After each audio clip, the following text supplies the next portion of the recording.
Nah, tuliskan link overleaf di sini.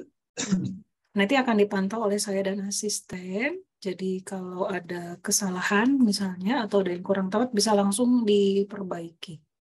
Gitu ya. Udah itu Bu ya. Coba kita lihat. Oh, nggak boleh katanya. Nggak, nggak bisa ya? Caranya gimana? Oh, Mister. Sebentar saya login dulu. Mungkin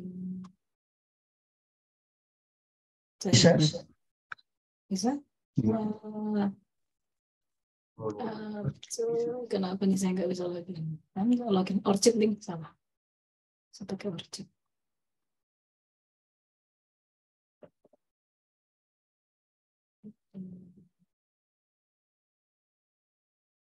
Nggak mau dapet.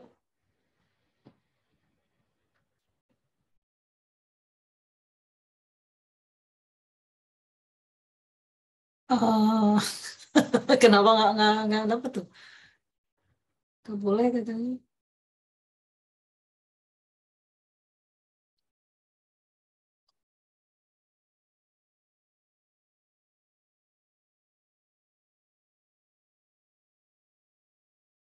Kita masuk ke yang mana?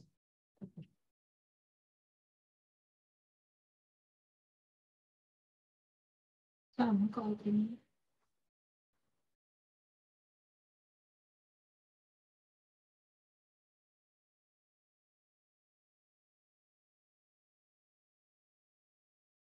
Baru bisa.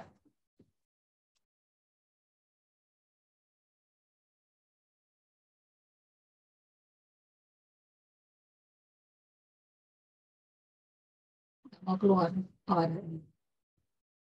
Ini artikelnya ON Smart Adapt. Oke. Biasanya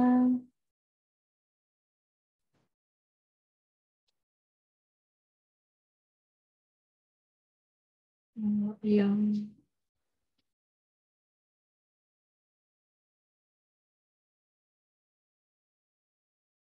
gimana, ada komentar atau apapun terhadap yang sudah dibuat Hafid atau Christopher? Komentar gimana Bu? Ya, kesan kalian atau ada kesulitan atau enggak? Gimana? Eh ya pertama-tama ada sih Bu karena nggak tahu kayak tag-tagnya itu Bu. Apanya? Tag-tagnya. Tag ya kayak tag-tagnya itu. Jadi harus open doc of link itu. Tapi salah ada typo nih. Aporak. Ngetik soalnya Bu Sapodo. nggak kompas soalnya. Oh gitu. Ini juga kalau Iya. bahasa Inggris titik kan. Nah, Oh iya. ketik itu harus detail. Saya langsung nyadar karena udah sering lihat. Nah, oh, ini oke. Yang gambar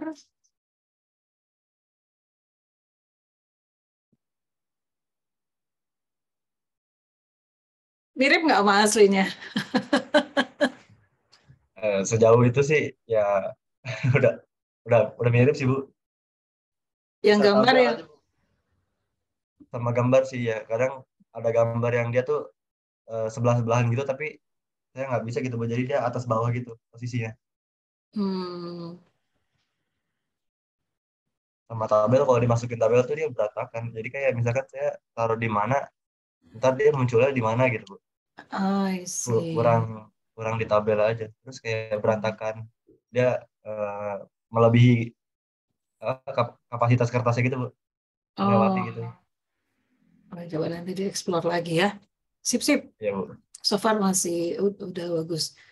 Waktunya juga masih banyak kan ya. Tapi nggak apa-apa, jadi ada progres. Thank you, Hafid. Berikutnya siapa nih?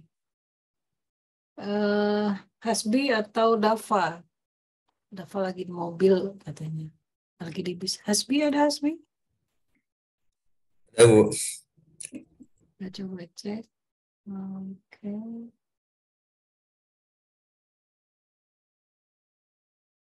Gimana? Kesan, komentar? Belum nih. Yang bawahnya, Bu, itu yang apa? Filenya bukan yang itu, Bu. Oh, yang bawahnya. Saya nggak klik yang ini. Yang mana? Maksudnya bener di link itu, cuman yang apa? Ada di file yang di kirinya itu, Bu. File yang di tugas minggu ini ya? Iya, Bu. Oh, oke, ini. Gimana komentarnya, Hasmi? Paling masih ada beberapa yang bingung, Bu, kayak masukin gambar, rumus, sama referensi aja sih, Bu, paling, Bu. Itu yang lumayan ya. Dia harus ngatur-ngatur di situ. Sip.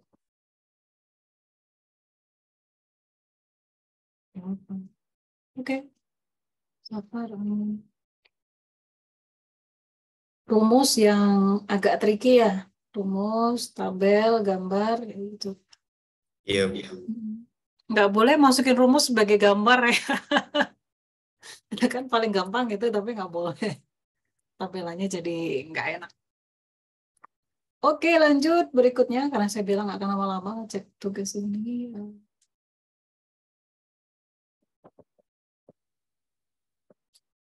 Ini siapa nih? Irgi sama Raffi. Udah selesai ini? Belum, Bu. Tinggal masukin tabel, gambar sama rumus paling, Bu. Sama figur. Ini Soalnya masih kenapa atas bawah memang atas bawah gini ya? itu belum dibenerin, Bu. Masih jelek ya, Bu. Masih belum final. Sebelah-sebelahan kan ya? Iya, harusnya sebelah-sebelahan. Setahu saya CVPR sebelah-sebelahan. Kadang ada juga yang begini atas bawah, tapi template yang lain. Makanya harus sesuai template ya. Sip. Iya, Bu. Oke. Kancing. Ini rumusnya kayak gini gitu? Atau belum diatur ini ya? Belum diatur, Bu. Itu masih yang tulisan kopas dari PDF-nya langsung. Iya memang. Ya challenging di situ. Gitu. Nggak ada kesulitan yang berarti kan ya? Paling kemarin sih, Bu, ada error-error pas masih baru buka template-nya itu loh.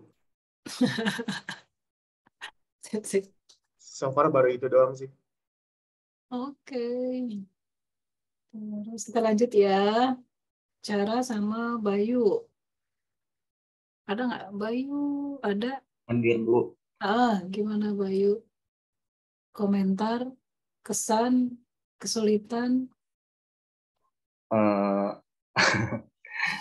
Sejauh ini masih aman, Bu. Pustakannya ya udah ada di sini. Udah dibikin.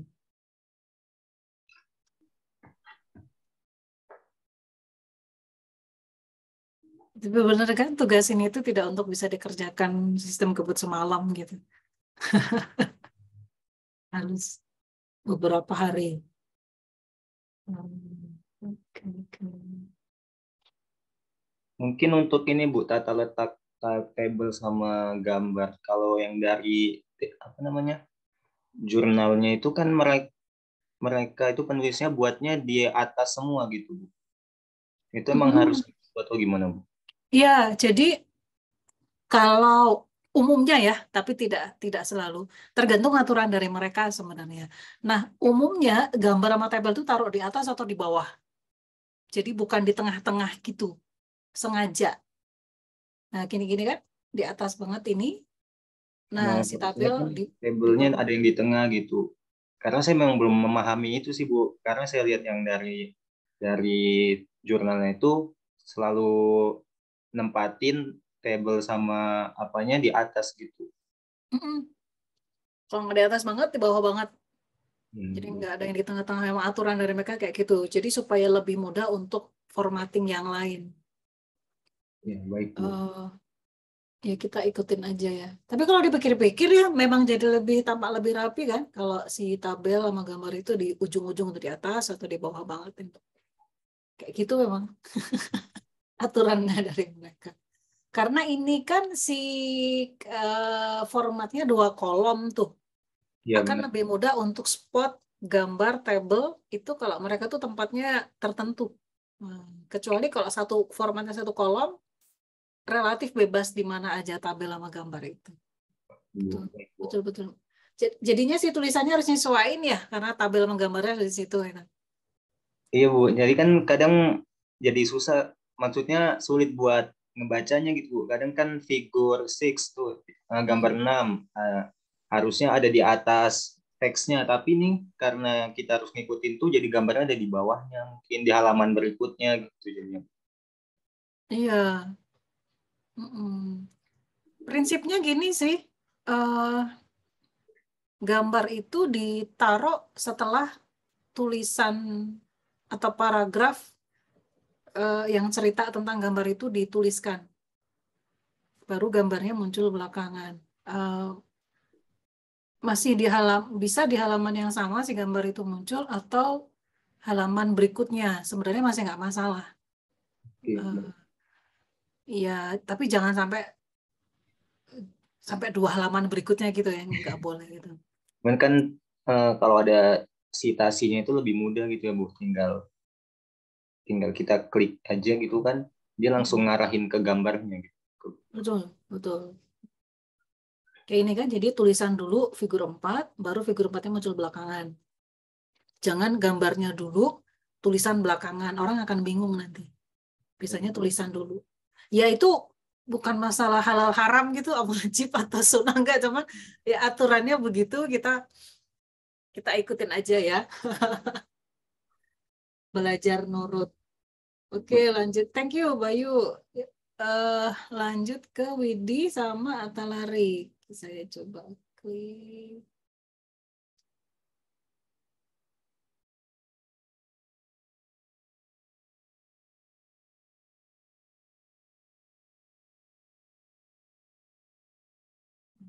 Oke, banyak banget ini autornya memang ya.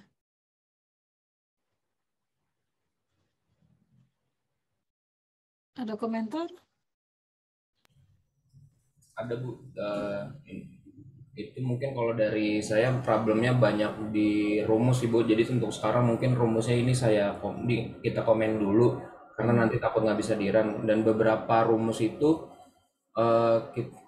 banyak yang error gitu Bu, tapi bisa dijalanin gitu loh Bu. Jadi Muncul nggak di sini? Ini muncul ya? Ya itu ada yang muncul, ada beberapa juga yang di komen sih Bu, dibikin komen dulu gitu, biar bisa dirun. Problemnya itu kita udah nyoba environment yang pakai dolar, pakai kurung, pakai bikin equation, juga ujung-ujungnya error sih Bu. Mungkin kami explore kembali gitu. Jauh ini masih aman sih Bu. BTW tabel captionnya emang di bawah? Itu yang iya Bu, tabel yang di bawah. Tabel di bawah yang ini? Dari aslinya juga gitu Bu. Oh, sih. Umumnya di atas, tapi kalau emang dia template-nya di bawah, oke lah ikutin. Bukannya di atas? Jadi ragu saya. Tabel tadi di maksudnya ini yang di atas halaman gue. Bukan, di atas tabelnya, caption dari tabel. Oh iya, kalau captionnya di bawahnya Bu. Yang tabel 1 itu kan comparing statistik itu di bawahnya. Caption. Di atas, sebentar. Saya kok ragu. Di atas kan tabel, kalian belum ada yang bikin tabel. Harus saya cek Bu. Nanti cek lagi ya. Tabel. Saya ingatnya, ini tuh kan Di standar bawah IEEE. Bu. Di bawah Bu. Tabel gini di bawah tabelnya? Iya Bu, ini saya baru lihat lagi yang asli. Iya, di bawah. I see. Oke. Oke lah, oke. Saya tuh ingatnya karena di standar IEEE, tabel itu biasanya di atas. Tapi oke, kita ikutin sesuai template ya. Oke, thank you. Ya, biasanya memang kesulitan setelah ngurusin gambar, tabel, link bibliografi supaya bisa diklik-klik gitu kan. Yang mana? Ini kan ini tuh supaya bisa diklik si referensinya. Itu harus dibuat juga ya. Nah, itu yang ternyata cuma sekedar nyalin aja text time kan, butuh waktu lumayan lama. Padahal yang untuk bikin kontennya ini, konten dari papernya itu juga butuh berbulan-bulan. Belum ditambah dengan editing isi tulisan ya. Ya, begitu. Terakhir, Bagus sama Axel. Bagus sampai gimana, ada komen Bagus, Axel? Gambarnya dikit banget Bu ini. Oh gitu. Tapi rumus ada kan? Belum masuk Bu, belum dikerjain. Ini Baru caption? daftar pustakanya Bu. Oh gitu. Ini caption table-nya di atas nih. Caption table di atas table nih. Enggak, itu belum diisi Bu. Oh gitu. Harusnya di atas table atau di bawah table si caption ini? Sebentar Bu. Ya sudah, nanti dilihat lagi ya. Di atas Bu, di atas Bu. Di atas. Yang tadi yang bilang di bawah siapa? Saya Bu. Di atas di bawah harusnya. Emang contohnya gitu sih Bu yang dari aslinya di bawah. Oh di bawah. Jadi saya ikutin aja. Oke. Mungkin memang dibebaskan kali ya atas bawah, whatever lah. Sip. Nah ini ya kayak ini bibliografi kan bisa diklik-klik kayak gini tuh. Itu ada 50 berapa gitu, baru 30 berapa ini. Ya makanya berdua ngerjainnya. Bukan satu orang gitu ya. Dikerjain rame-rame bareng-bareng.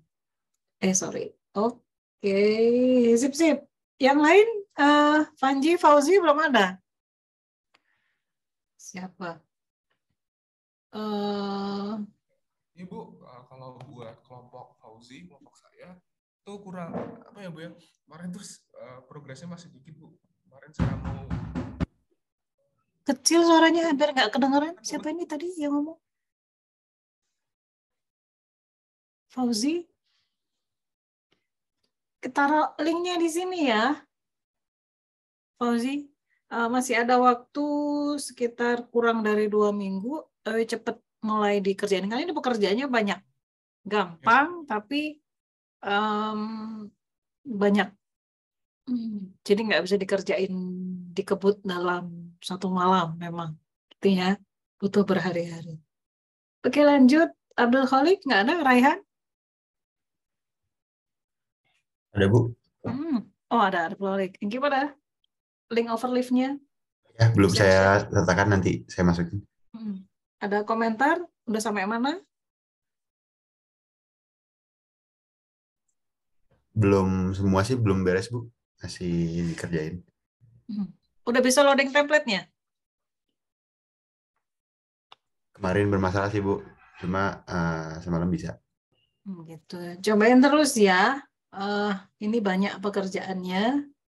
Nggak bisa dikerjain dalam 1-2 hari. Memang harus. Makanya dikasih waktunya 1 bulan. Gitu. Baik Bu. Oke. Siapa terakhir? Abu Rizal, Akbar, ada nggak? Nggak ada. Muhammad Abu Rizal sama Muhammad Akbar Ramadan. Nggak ada. Oke. Tulisin link overleaf-nya di sini ya. Sip, thank you. Tetap kerjain tugasnya. LMS mana ya?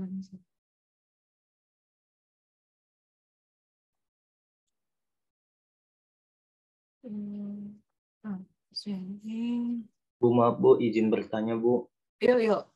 Jadi kalau untuk peletakan image atau tabel tadi itu harus konsisten ya Bu. Kalau misalnya kita taruhnya di atas, berarti setiap halaman, misalnya setiap ada gambar harus di atas semua gitu ya Bu? Iya. Iya betul, kayak gitu. Cuma balik lagi ke template atau panduan yang mereka kasih. Kasih gitu Ada ya. nggak mereka nulisin strict bahwa kalau tabel dan gambar itu harus di bagian atas atau bagian bawah? Kalau nggak, mereka tidak menyatakan itu strict, gitu nggak ada di panduan, berarti bebas. Nah, saya nggak hafal yang CVPR ini kayak gitu atau enggak. Balik lagi ke panduannya, atau ikutin paper yang udah jadinya. Sebentar, ada yang ngetok pintu saya sebentar ya.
Sorry.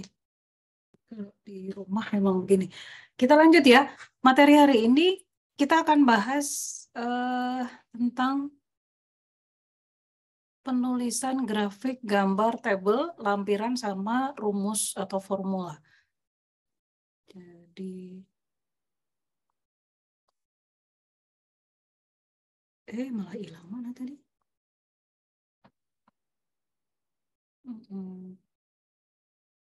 Nah, nanti saya kasih lihat contoh-contoh. Sebenarnya dari tugas 1 pun pada saat kalian, suara saya kedengaran ini?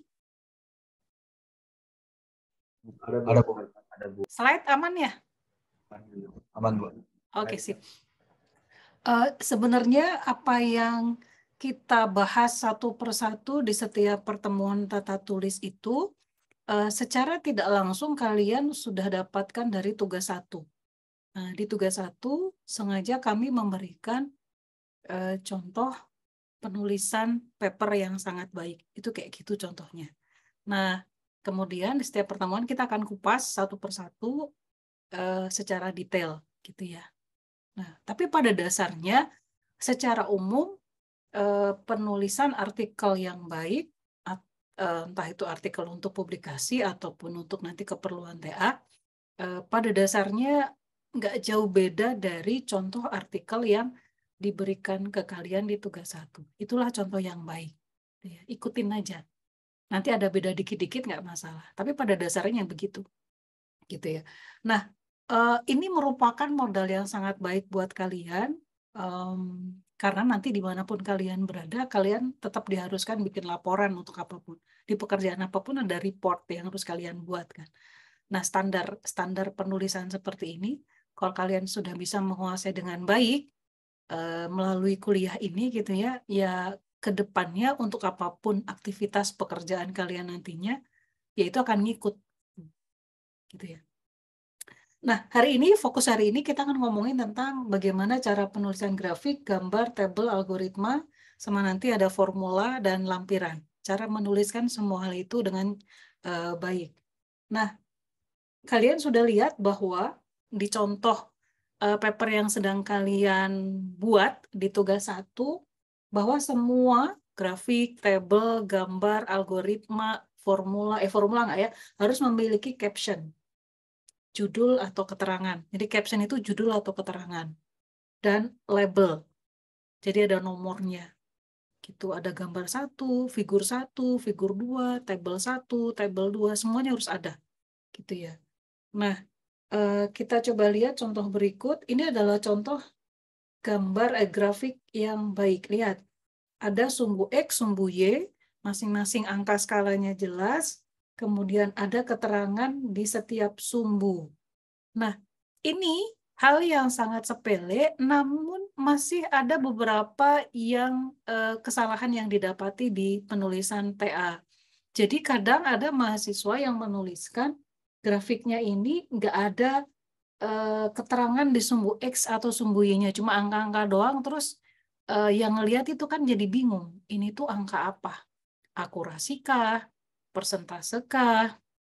Atau keuntungankah? Nah, kayak gitu. Nggak ada tulisannya.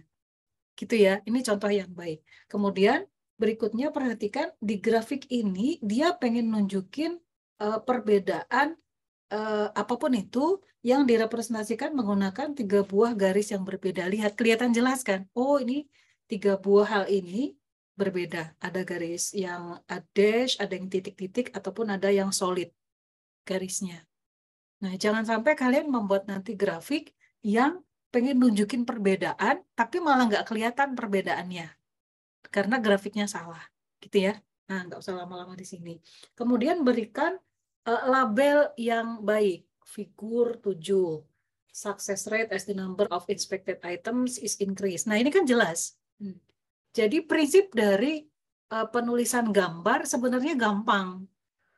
Orang tuh kalau ngelihat gambar, dia tuh udah tahu isi gambar itu apa. Tanpa dia harus membaca panjang lebar di bagian paragraf.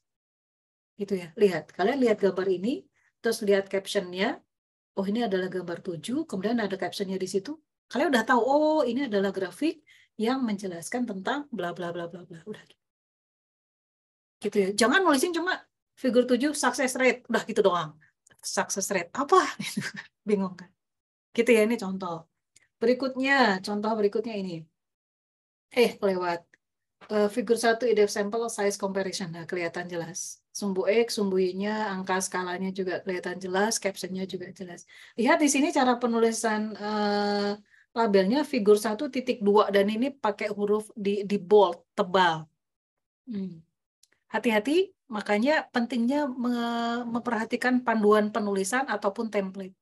Jadi kadang ada paper yang tidak mengharuskan penulisannya dicetak tebal seperti ini. Seperti di tugas 1 kan nggak ada yang dicetak tebal ya, figur sama tabelnya. Nah, kalau ada juga jurnal lain yang cara penulisannya harus dicetak tebal seperti ini. Contoh berikutnya kayak gini. Contoh grafik.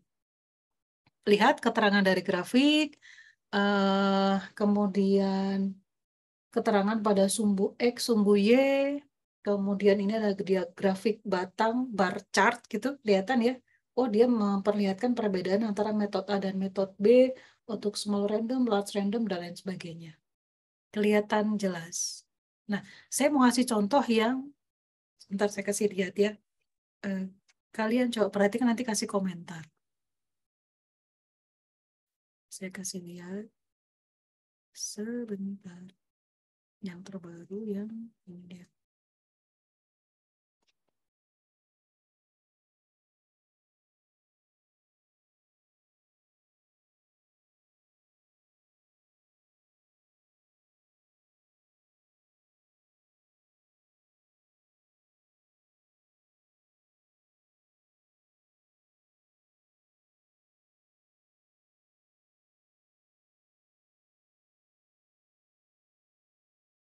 Nggak ada nama. Oke, nama udah saya sembunyikan. Coba kalian lihat gambarnya.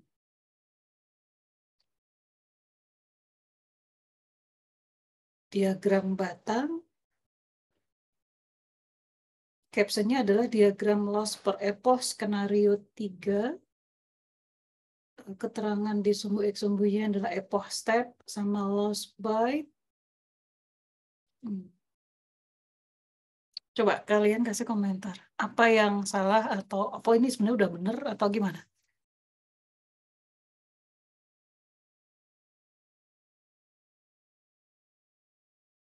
Grafiknya bagus ya, warna-warni. Keterangan dari setiap warna juga ada loss, layer 4 loss, layer 5 loss, layer 6 loss. Tapi apa yang bikin nggak serak di sini kira-kira? Kira-kira apa?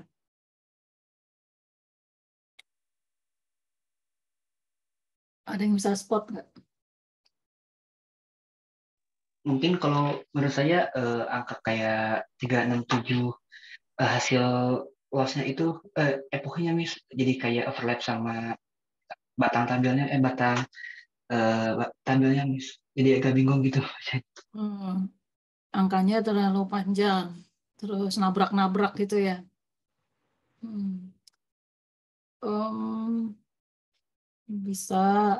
Bisa seperti itu. Yang lain ya, yang lain. Coba kalian lihat skalanya deh, skala di Sumbuye. 1, 10, 100, 1000. Terus ada angka-angka di setiap batangnya, 367. Tapi itu nggak sesuai kan skalanya di situ ya. Orang jadi bingung. Di situ skalanya kan 1, 10, 100, 1000. Tapi angka yang di sini sepertinya nggak match gitu sama angka yang di Sumbuye. Nah, ini akan bikin orang bertanya, ini maksud grafiknya apa? Gitu ya kelihatannya. Tuh, terus itu dari sisi bagi orang yang nggak paham kontennya, konten apa sih isi penelitian atau eksperimennya, tapi dari grafik ini udah bisa kelihatan yang bikin orang bertanya-tanya. Oh, ada yang aneh sih di situ. Itu yang kelihatan. Nah, ini pentingnya ini nih. Kalian nulis di sini 1000, tapi yang kalian tulisin angka di batangnya 367.000, kan bingung orang. Kalau ini adalah, ini tuh sebenarnya 367.000 atau 367,97.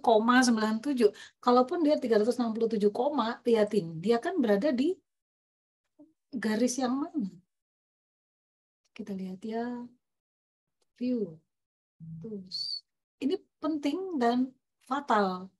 Kesalahannya fatal. Ini. Taruhlah dia 367 di sini kan. Di sini kan dari 100 ke 1000, kan nggak mungkin 300 itu di situ. Di situ kira-kira 500 kan. Gitu ya, harus hati-hati ya. Terus contoh berikutnya. Bu, misi Bu. Nah, coba spot lagi keanehan atau yang mungkin menurut kalian kurang tepat dari grafik tersebut.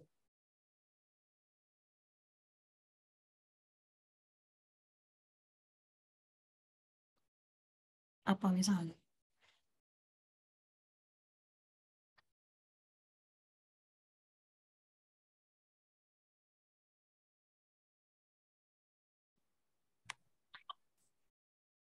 Apa yuk?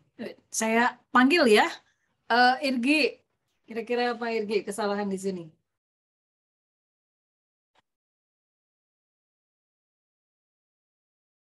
Oh, Fauzi, probabilitasnya menggunakan persen, tapi modelnya menggunakan desimal. Betul, itu 1. Oke, thank you Fauzi. Irgi, apa lagi? Tadi udah dipanggil. Masih belum nemu, Bu. Benar, Bu. Skenario, model 1, model 3, ada probabilitas, persen Sumbuye. Deteksi objek dilakukan pada 2 gambar, tapi ada 3 model. 2 gambar, 3 model.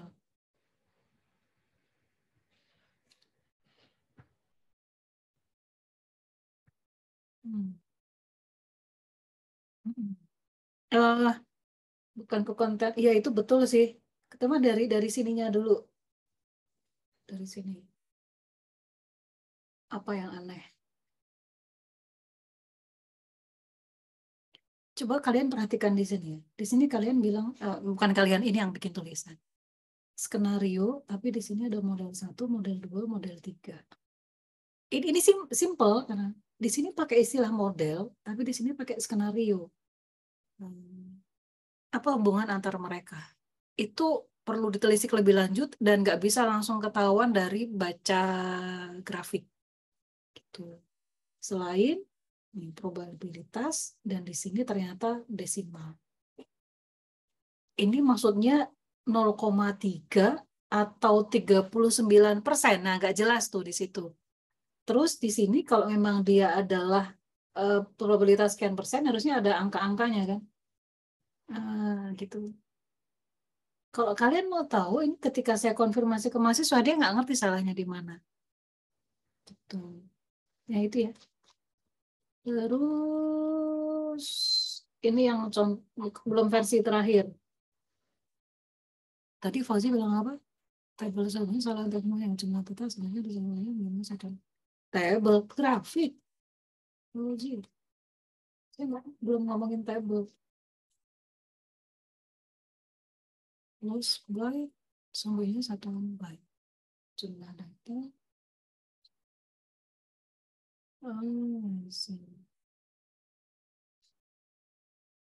Saya nggak paham ya diomongin Fauzi. Sebenarnya saya pun nggak ngerti ini itu angka apa. Saya nggak ngerti itu angka apa. Ketika ditanya ke mahasiswa, mahasiswanya juga bingung. Jadi kayaknya cuma kopas dari hasil learning program, terus dianya bingung. Pas saya tanya, saya bingung, dia juga nggak bisa ngejelasin. Tapi nggak apa-apa. Ya, Tsunami juga lagi belajar kan. Terus berikutnya, tabel ini. Ini saya coret gede-gede karena menurut saya salah. Jahat banget saya. Aduh. Buat belajar ya, buat belajar. Jumlah data oke. Gitu. Yang ini. Apa yang aneh dari tabel ini? Kalau kalian dikasih tahu yang aneh atau yang salah seperti ini, kalian jangan lakukan yang serupa ya.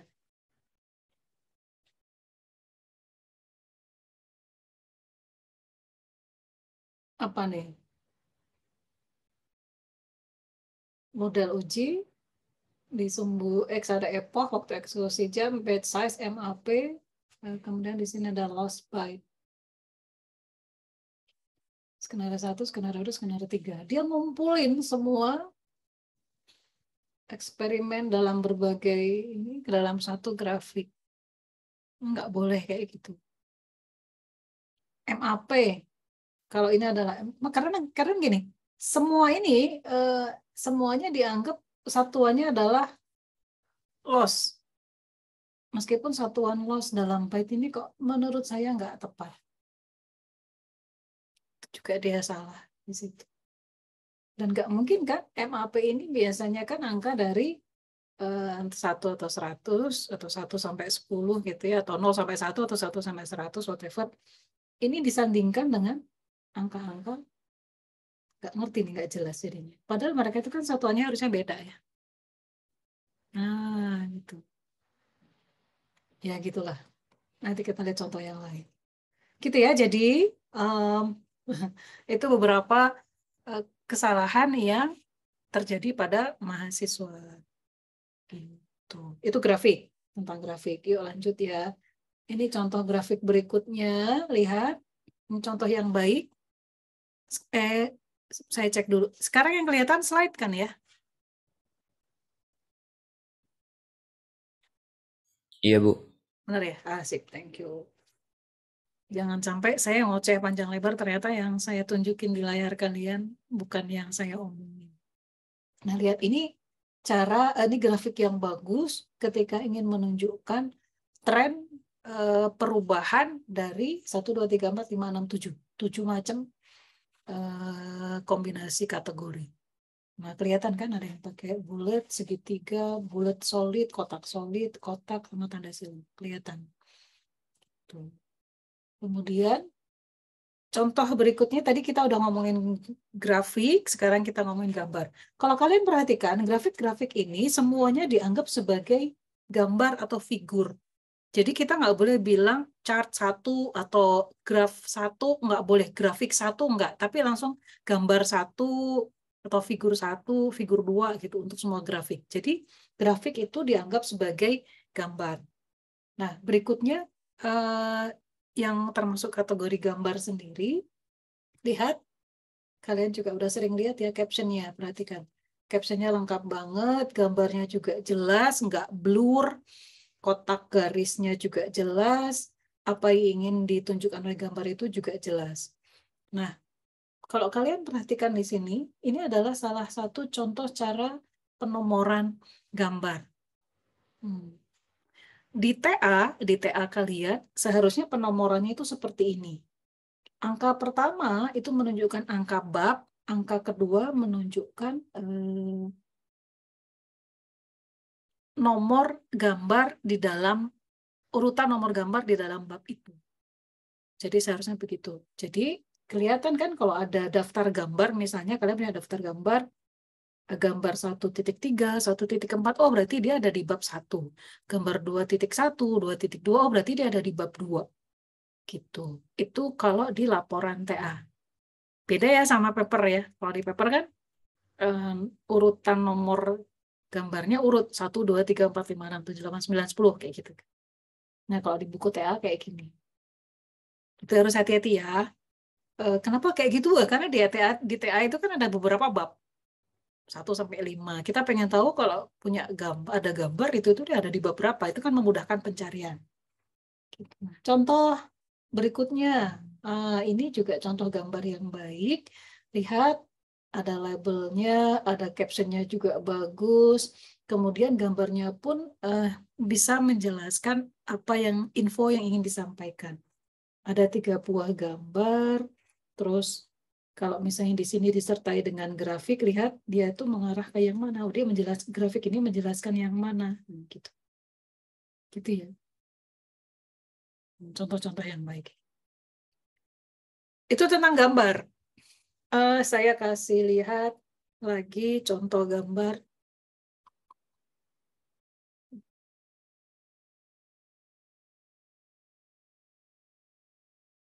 Yang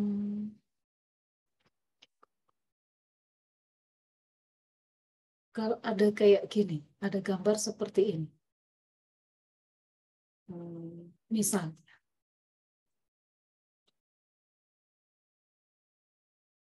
kalau saya bilang penulisan captionnya salah, kira-kira menurut kalian salahnya di mana?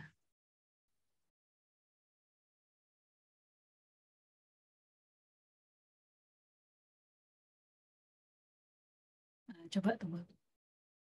Saya panggil ya. Bayu, kira-kira salahnya kenapa saya bilang salah Bayu? Bentar Bu, masih memahami bentar Bu. Udah lewat. Raffi, kalau saya bilang salah, salahnya di mana?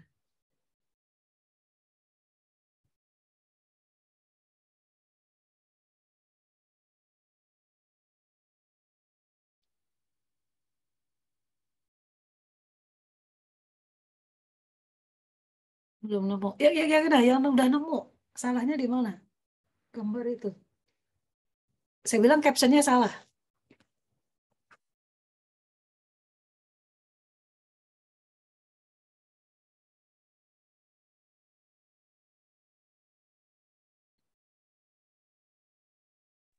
Izin menjawab Bu. Oh iya, siapa? Dava. Oke. Kan kalau baca teks atasnya nilai probabilitas yang dihasilkan ke 1 hanya dan yang kedua tidak dapat mendeteksi objek, lalu tiba-tiba di captionnya hasil pendeteksian kedua dari skenario 1. Itu maksudnya apa ya? Agak bingung. Jadi foto itu merujuk ke foto skenario ke 1 atau kemana gitu? Ya,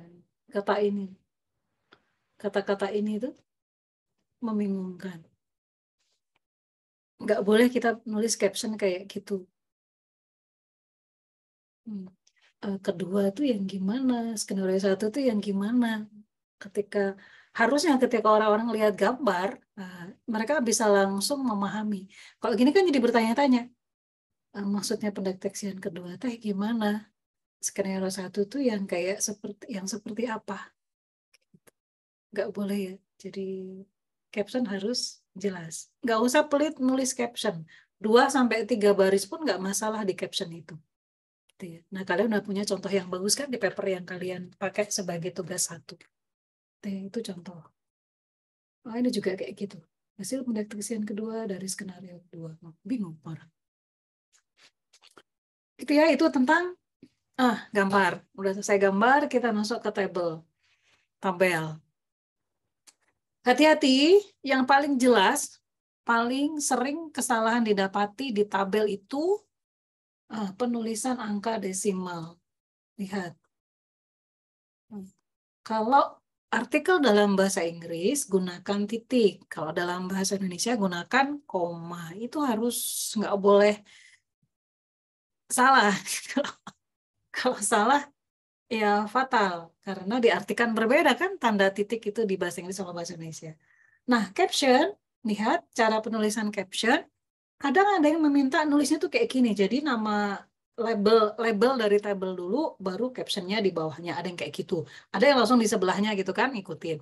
Ada yang minta supaya nama label tabelnya itu huruf besar semua. Ada yang enggak. Ada yang minta supaya ditebalkan, di bold, ada yang enggak. Nah, harus hati-hati. Untuk TA, lihat panduan penulisan TA. Gitu ya. Nah, lihat sebenarnya cara nulis tabel ini gampang. Kalau kalian lihat tabel kayak gini, labelnya jelas, captionnya jelas, kontennya juga jelas. Oh, dia adalah model. Ada dua model, 1 dan 2. Oh, di sini adalah top 20, ini BP, whatever, MHP, FB, F beta, IAP. Nilainya adalah sekian. Itu jelas. Informasi yang ditampilkannya jelas. Gitu ya. Nah, contoh berikutnya. Ini juga bagus. Cara penulisannya ya. Cara penulisan labelnya kayak gini, kemudian cara penulisan captionnya kayak gini. Lihat, ini italik. Dicetak miring. Beda sama yang sebelumnya. Beda-beda semua sih, Bu. Jadi pusing. Enggak, tuh. Nantinya kalau kalian sudah bekerja, entah di mana, di perusahaan besar, perusahaan kecil, untuk apapun itu kan ada panduannya, ada SOP-nya ya. Cara nulis laporan ini pakai panduan seperti ini. Itu semuanya ditujukan untuk keseragaman. Gitu. Rapi, seragam, itu kan enak dilihat. Enggak berantakan. Gitu. Lihat ini ya, ini cara penulisan tabel yang lain seperti ini. Nah, terus contoh, udah, saya kasih lihat contoh yang kita lihat ya mana. Penulisan tabel, moga-moga namanya nggak kelihatan. Ini objek threshold. Ini lumayan bagus, nggak ada masalah yang di sini. Sebentar, saya kasih lihat yang lain ya.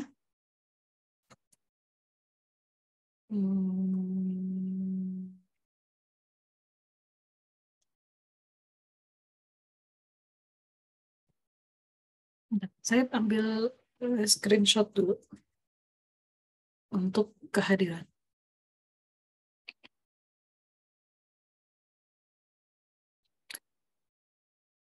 Saya kasih contoh yang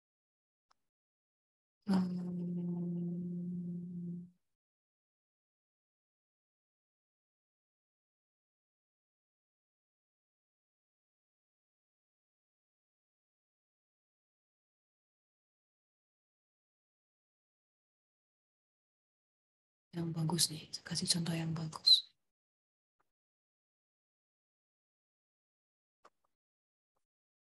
Kok nggak ada?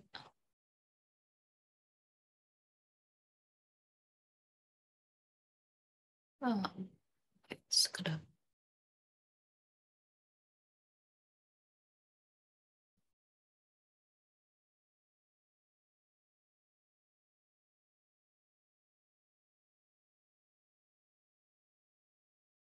Yang bagus.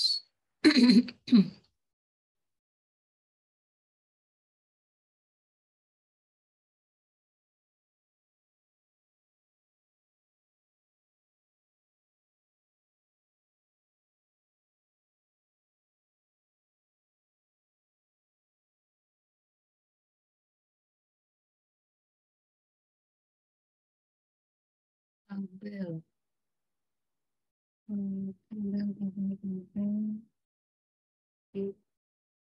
Udah banget ya. Nah, ini. Contoh penulisan tabel. Jelas ya yang ini ya. Tabel ada labelnya, ada captionnya. Captionnya juga macam-macam kondisi objek yang ditemukan pada data citra Coleoptera. Kondisi objeknya seperti apa, penjelasannya seperti apa. Nah, ini jelas. Contoh yang lain, yang hasil eksperimen. Ceng, ceng, ceng, ceng, ceng, ceng, ceng. Ini dia. Enak kan ngelihatnya ya?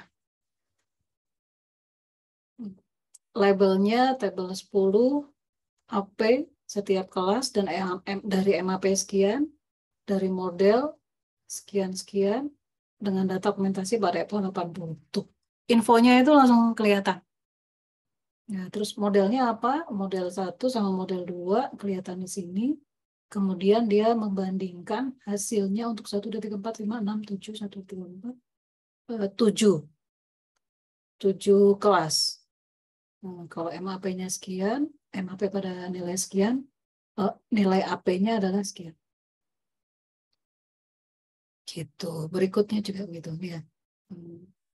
Gitu ya. Jadi si captionnya jelas. Gitu. Nah, ini contoh gambar. Kalian misalnya mau nampilin contoh dari data yang kalian gunakan di TA. Ini contohnya. Ini adalah sampel citra dari kelas Araneae. Ada 1, 2, 3. Dia pengen nunjukin mereka tuh berada di satu kelas yang sama, tapi mereka itu nama objeknya beda. Tapi mereka berada dalam satu kelas yang sama. Sehingga ya begitulah. Ini contoh lain, ini sampel citra dari kelas Odonata, lihat ya.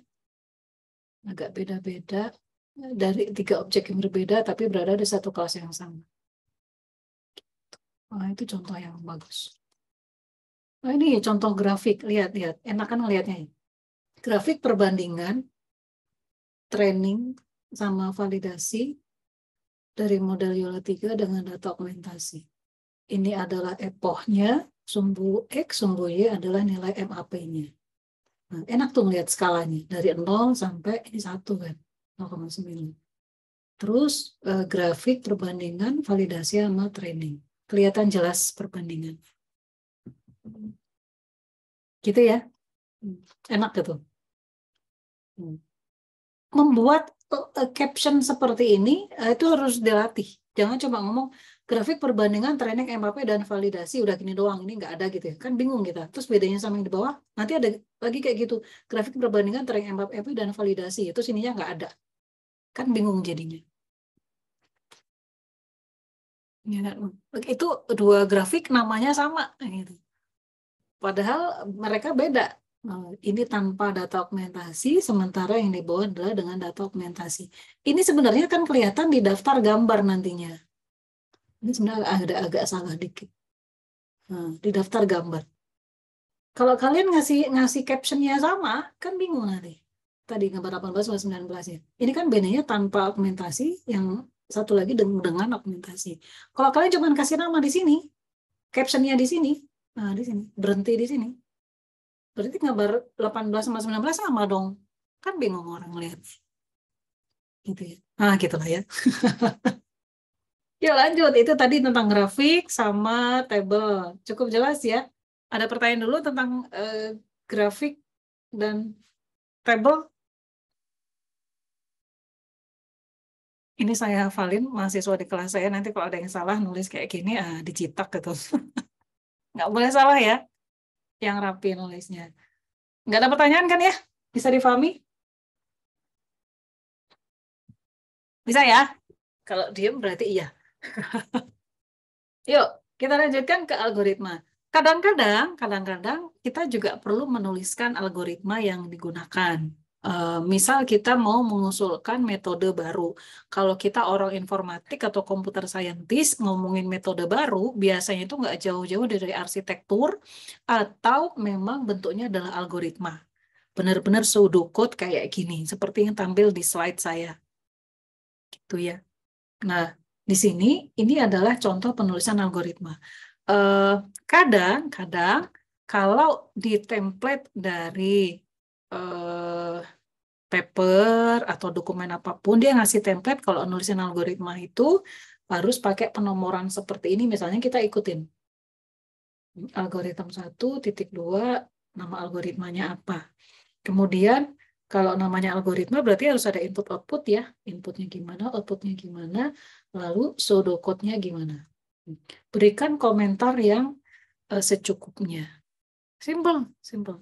Terus kenapa Bu ini ada garis-garis? Ya aturan dari sono kayak gitu. Kalau kalian perhatikan sebenarnya ini kan tabel ya, tabel tapi garis-garisnya dihilangin sebagian. Tapi dia dikasih nama algoritma. Nggak masalah. Gitu. Itu ya. Nah, ini jelas nih. Lihat selalu ada komentar untuk setiap kode program yang menyertai. Sertai dengan ya, komentar yang jelas. Input output harus ada. Gitu. Cara penulisan algoritma. Contoh yang lain. Oh, ini nggak kelihatan. Bentar ya. Saya lihatin, saya kasih lihat.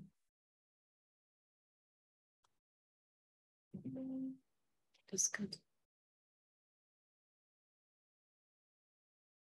Mana tadi aku kepotong dia.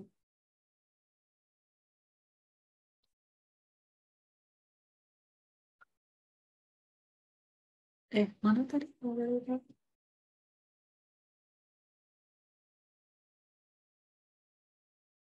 Ini nih, kepotong. Saya taruh di atas ya. Kadang kita juga boleh menuliskan algoritma seperti ini. Jadi nggak usah pakai code, tapi ini. Ini kan ada narasi penjelasannya ya. Algoritma 1 to obtain DPM estimator from hybrid datasets. Inputnya apa, outputnya apa, kemudian si algoritmanya ngapain. 1, 2, 3 kayak gitu. Diberikan penjelasan. Kayak gini. Boleh. Nah, jadi ya kalau kalian nanti mau bikin paper, paling bagus adalah lihat contoh-contoh penulisan untuk paper-paper yang terbit di situ. Misal nanti kalian misalnya mau bikin paper untuk pengganti sidang, jadi nggak usah sidang tapi nulis paper aja. Mau submit ke JTIK, Jurnal Teknologi Informasi yang punyanya Brawijaya itu kan. Itu Q2 lumayan bagus. Misal kalian lihat contoh-contoh penulisan di situ. Gitu ya. Ini penulisan algoritma. Nah, gitu. Udah penulisan algoritma. Nah, ini tadi yang sudah saya sampaikan. Saya rangkumkan di sini. Bahwa grafik itu termasuk ke dalam gambar. Sangat jarang kita jumpai diagram. Nggak ada ya. Biasanya kita nggak pernah nulis kayak gini. Tapi gambar. Gambar satu, figur satu, atau fig seperti itu. Ada label sama caption. Nah, contohnya kayak gini. Yang benar yang mana nulisnya, fig atau figur, GB atau gambar. Ikutin template. Template-nya nyuruh nulisnya kayak gimana, ikutin. Gitu. Kemudian kalimat penjelasan tadi udah ya. Informatif, tidak terlalu panjang, tidak terlalu pendek. Gitu. Nah, perhatikan ini. Penempatan caption dan label bisa di bawah atau di atas objek gambar atau tabel, tergantung dari template. Nah, ini tadi ya. Makanya saya tidak nanya waktu saya observasi progres tugas satu kalian, ini captionnya di atas tabel atau di bawah tabel. Jadi harus hati-hati. Yang kayak gitu aja penting punya. Iya. Ya, bayangkan, misalnya suatu saat nanti kalian jadi pengelola jurnal gitu ya, pengelola jurnal internasional di dunia yang sangat populer. Di dunia pokoknya udah populer lah di dunia. Di mana jurnal-jurnal, artikel-artikel yang diterbitkan di jurnal yang kalian kelola itu selalu jadi rujukan misalnya. Nah, yang kayak gini-gini itu harus diperhatikan. Nggak boleh dilewatkan. Harus rapi. Dimanapun kita berada harus rapi dokumen. Gitu ya. Terus ini tadi juga udah ya. Sisanya sudah kita bahas sebenarnya. Sudah saya sampaikan juga. Harus informatif. Ini nggak boleh. Nah, lebih bagus yang seperti ini. Lihat, ada penjelasannya ya. Gitu. Ini harus hati-hati loh, karena sering salah sama mahasiswa. Sering banget, sering. Jadi kalau baca proposal, baca laporan tanya mahasiswa suka gemes gitu. Gitu. Ini dipikirnya yang baca langsung ngerti gitu. Find data structure. Maksudnya apa? Gitu ya. Terus ada penjelasan lebih lanjut dalam paragraf yang menyertai ya. Tadi sudah ya pada saat kita membahas progres kalian. Jadi jangan meminta pembaca memahami grafik dengan sendirinya. Perlu ada penjelasan dalam teks. Contoh, yuk. Saya kasih contoh.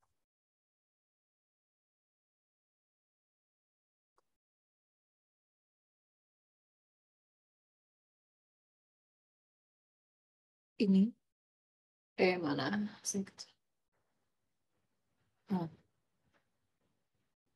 Dia menuliskan, dia membuat diagram sistem deteksi objek seperti ini, tapi tidak pernah ada penjelasan di dalam paragraf baik itu sebelum ataupun sesudahnya yang menjelaskan tentang ini tuh ngapain aja sebenarnya. Nah itu nggak boleh. Jadi harus dijelaskan. Dari input, dia melakukan apa, nanti kayak gimana gitu. Dalam 2-3 paragraf diberikan penjelasan. Jadi jangan biarkan pembaca itu interpretasi sendiri. Gambar apapun, tabel apapun juga. Misal kalian bikin tabel. Bentar yang bagus ya, dikasih ini. Bagus.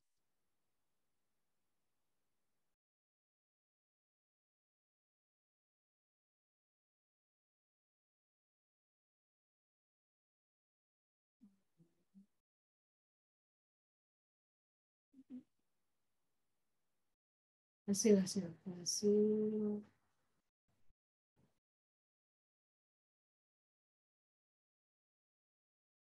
Nah ini dia. Gambar 16. Ini dia memberikan penjelasan atas gambar 16.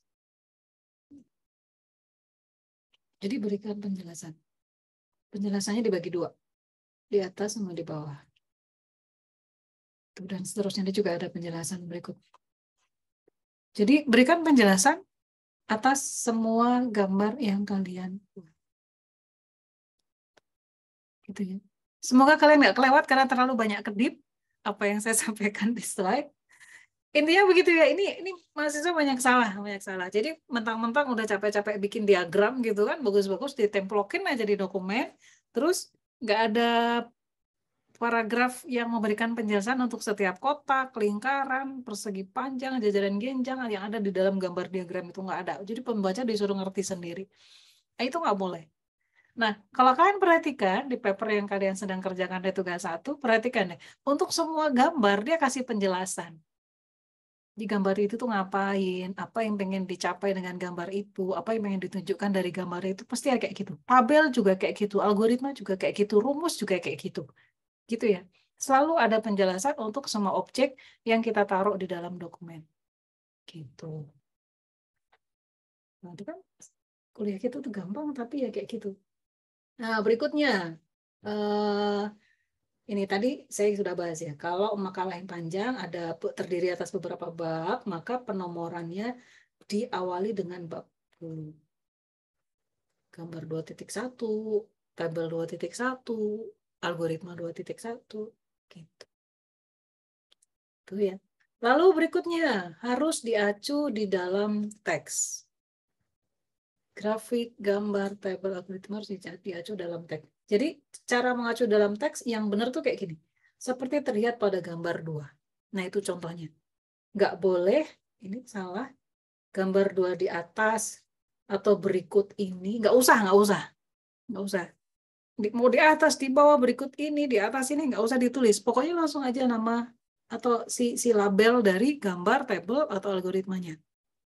Gitu ya. Ini banyak yang salah loh. Banyak yang tidak melakukan ini.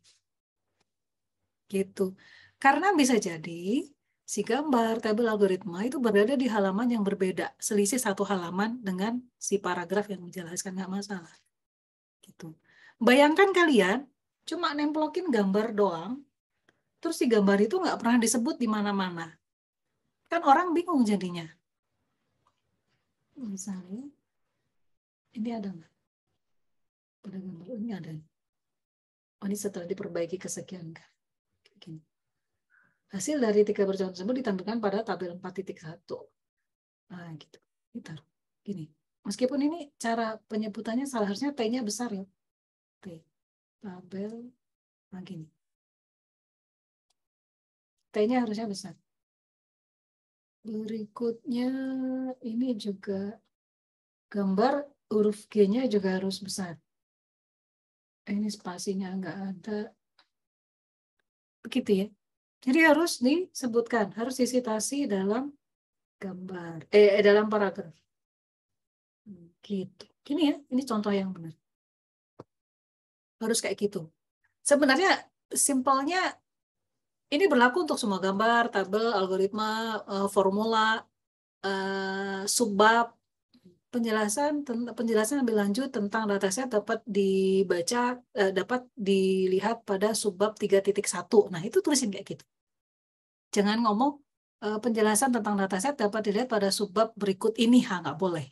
Di bawah ini, nah itu nggak boleh. Untuk artikel ilmiah itu nggak boleh kayak gitu. Disebutkan labelnya, itu ya. Nah, ini kalau udah dikasih tahu kayak gini, terus nanti pas bikin dokumen masih salah, dicubit nanti. Nah, ini tadi sudah kita bahas, upayakan informatif, kemudian nggak perlu ada dekorasi yang nggak perlu, sebenarnya sederhana, informatif. Kalau butuh warna, ya warna secukupnya, nggak usah terlalu banyak warna-warni, gitu, nggak perlu. Kemudian, kalau kalian memang ngambil gambar atau tabel dari sebuah tulisan dari paper lain, dibuat ulang ya, jangan langsung kopas. Itu karena kalau kopas, kalian kopas gambarnya, nanti jadinya ngeblur, pasti resolusinya jadi turun, jadi jelek. Nggak enak dilihat. Gitu ya. Terus, ini contoh grafik yang menyatakan tren. Ini contoh yang salah nih, saya kasih tanda silang. Kenapa salah? Lihat. Kalian pakai dash sama dot di sini. Ini dash, ini dot. Terus kalian pakai garis putus-putus di sini, kan bingung. Nah, mendingan nggak usah pakai garis kayak gitu. Langsung aja. Nah, kalian hilangkan garis putus-putusnya tadi, ini kan dihilangin. Langsung dapat, orang bisa baca tren perubahan dari 3 macam hal ini. Simple ya, simple tapi ya penting gitu. Nah, ini contoh gambar yang menyatakan sebuah arsitektur sistem. Ini terlalu rumit. Terlalu di sini. Nah, kalau bisa disederhanakan menjadi seperti ini. Nanti kalau kalian butuh gambar lebih lanjut untuk menjelaskan bagian kotak yang ini misalnya, bikin aja lagi gambar berikutnya. Jangan semuanya ditemplokin, terus terlalu complicated, gambarnya orang jadi bingung. Gitu ya. Kemudian contoh, ini contoh tabel yang salah. Contoh tabel yang benar. Enak di bawah. Yang di bawah enak melihatnya. Padahal yang di atas kan nggak salah juga Bu sebenarnya. Penulisan komanya nggak salah. Yang ini lebih enak dilihat. Gitu ya. Informasi yang disampaikan sama, tapi yang di bawah itu lebih baik atau lebih menarik. Gitu ya. Terus perhatikan tampilan dan pemilihan baris dan kolom. File size, index size, jumlah kata, kemudian after stopping. After stopping, index size, nah enak nih. Susunannya aja. Terus perhatikan yang ini nih. Kalau kalian perhatikan, semuanya rata kiri kan? Rata kanan. Jadi penempatan titiknya itu sama nih. Nah, satu garis. Itu akan memudahkan orang untuk melihat, oh ini tuh bisa, mereka berada di skala yang sama. Contoh yang berikut ini 2000 sama 1200. Enak tuh ngelihatnya. Nah, kalau yang sebelumnya di atas, ini kan campur aduk tuh. Ada yang, ini komanya nggak sejajar, bingung kan lihat. Gitu.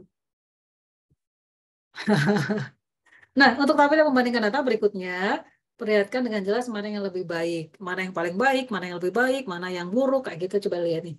Satu caranya adalah dengan cara ditebalkan, di bold. Contoh kayak gini, kalian di sini tuh tabelnya berusaha membandingkan hasil dari dua buah model.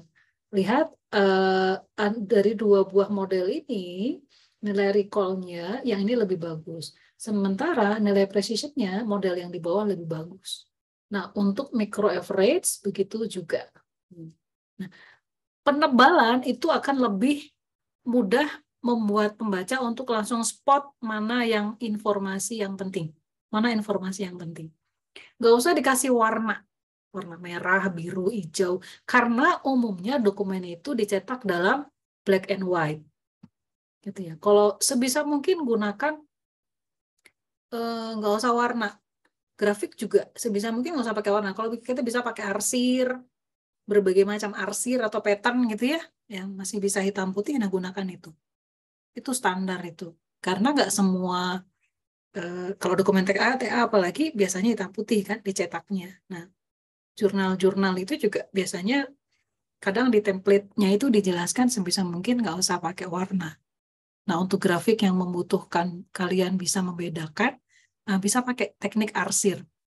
Garis mendatar, garis vertikal, garis miring, kayak gitu. Itu ya. Nah, atau bisa juga menggunakan garis bawah. Lihat, yang di atas ini nilainya yang paling bagus, dia kasih tebel kan. Tapi dia pengen nunjukin juga angka lain yang nggak terlalu jauh beda. Makanya dikasih, oh ini nggak jauh beda nih sama yang di atasnya. Nggak jauh beda. Dia pengen ngasih informasi tentang ini, terus nanti dia jelasin dalam paragraf. Gitu. Ini contoh tabel yang bagus, ini ya. Sederhana dan jelas. Standarnya selalu. Headernya harus jelas. Terus penulisan angkanya juga rapi ya. Kalau ada 0, ada koma di sini, komanya sejajar. Jadi enak langsung dilihat. Nggak ke kanan, ke kiri gitu. Contoh penulisan tabel juga yang bagus. Jadi nggak selalu dalam menuliskan tabel itu semua garisnya harus ada. Nggak harus kayak gitu. Gitu ya. Nah, kalian sudah lihat banyak banget contoh. Kemudian, oh ya ini. Nah, kalau pengen ngasih legend gini, nah, letakkan di dekat garisnya. Gitu. Nah, standar lah ya. Kemudian ini contoh gambar juga yang bagus ya. Kita bisa langsung melihat perbedaan dua buah tren atau perubahan ini. Sumbu X, sumbu Y-nya, nah cukup jelas. Contoh grafik yang tidak baik. Kenapa tidak baik? Kan nggak bisa kelihatan jelas. Garisnya numpuk. Kita bingung jadinya. Nah, kita tidak bisa membedakan dua metode yang ditampilkan. Mereka tuh pengen nunjukin bahwa ada perbedaan loh antara sorted method sama unsorted method. Tapi dari grafik yang diberikan kita nggak bisa ngebedain itu. Gitu. Contoh, diubah cara nulisin grafiknya. Sebentar, mana tadi? Somehow, nah ini jadi lebih kelihatan. Informasi yang sama antara grafik ini sama gambar grafik sebelumnya, tapi di sini lihat di cara penulisan yang kedua jadi lebih mudah dilihat. Enak itu bagi user, bagi pembaca untuk melihat perbedaannya. Gitu ya. Terus, permasalahan lain yang dihadapi mahasiswa adalah kadang mereka tuh punya informasi terus masih bingung ini bagusnya ditampilkan dalam grafik atau tabel ya, dalam bentuk gambar atau tabel ya. Nah, itu dilihat-lihat nanti. Kalian bisa bikin dua misalnya. Nanti kalian pilih mana yang lebih bagus. Apakah sebaiknya ditampilkan dalam bentuk grafik atau apakah sebaiknya ditampilkan dalam bentuk tabel. Itu kalian bisa milih. Gitu. Tapi jangan sampai kalian nulis informasi yang sama disampaikan di grafik dan tabel gitu, nggak usah, cukup satu kali saja pilih dalam bentuk grafik atau tabel. Kemudian pilih grafik yang benar mau pakai bar chart atau column chart atau stack bar chart, stack column chart atau scatter chart, pakai pie chart. Nah, itu harus pilih-pilih tuh. Di Excel kan banyak contohnya ya, pilih-pilih mana tipe grafik atau chart yang paling sesuai untuk merepresentasikan informasi yang kalian punya. Nggak boleh sembarangan juga. Karena bisa jadi orang jadi salah memahami kalau kalian salah memilih chart. Gitu ya. Habis. Habis. Itu ada komentar?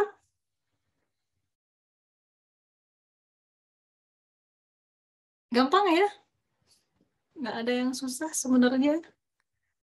Cuma nanti pas bikin tulisan loh, nah udah tuh kelihatan mana yang mempelajari dengan baik tata tulis, mana yang tidak. Ya, ada komentar, pertanyaan, apapun? Materi kita udah habis. Yang formula besok aja ya, minggu depan aja. Kita akan bahas formula. Ada komentar?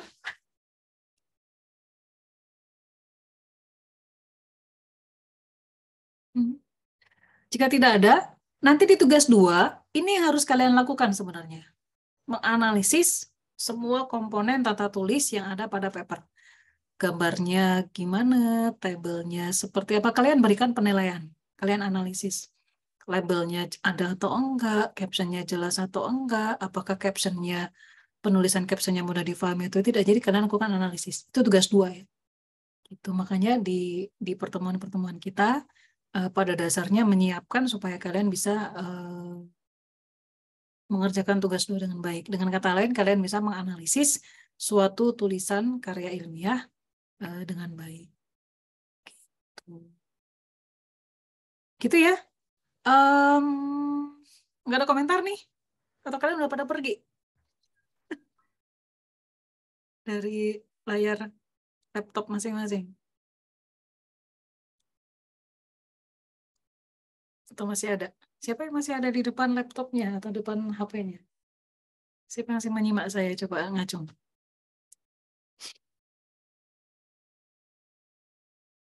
Cuma satu, yang lainnya udah pada pergi.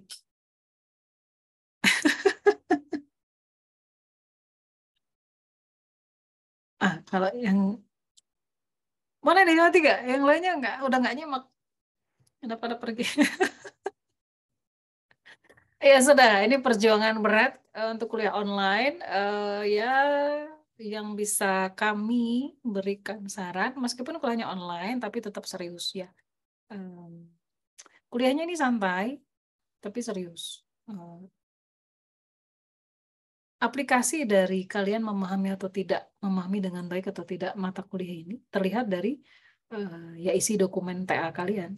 Gitu. Kalau kalian kelihatan dokumennya baik, berarti kalian bisa memahami dengan baik. Kalau tidak ya kelihatan nanti dari situ. Ya.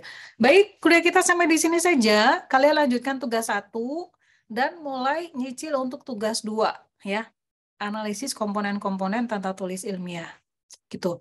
Oke, meskipun saya tahu struggling buat kalian untuk tetap ngikutin kuliah online, tapi saya berharap semoga kalian tidak menyepelekan, tidak meremehkan, tetap serius ngikutin kuliahnya. Ya saya cuma berharap tetap semangat, tetap ikutin semua rencana yang sudah dibuat oleh tim dosen untuk mata kuliah ini, ikutin semuanya gitu ya dengan baik. So, sekian dari saya. Selamat pagi. Assalamualaikum warahmatullahi wabarakatuh. Waalaikumsalam warahmatullahi wabarakatuh. Kalian boleh leave meetingnya. Yuk, bye-bye. Terima kasih, Bu.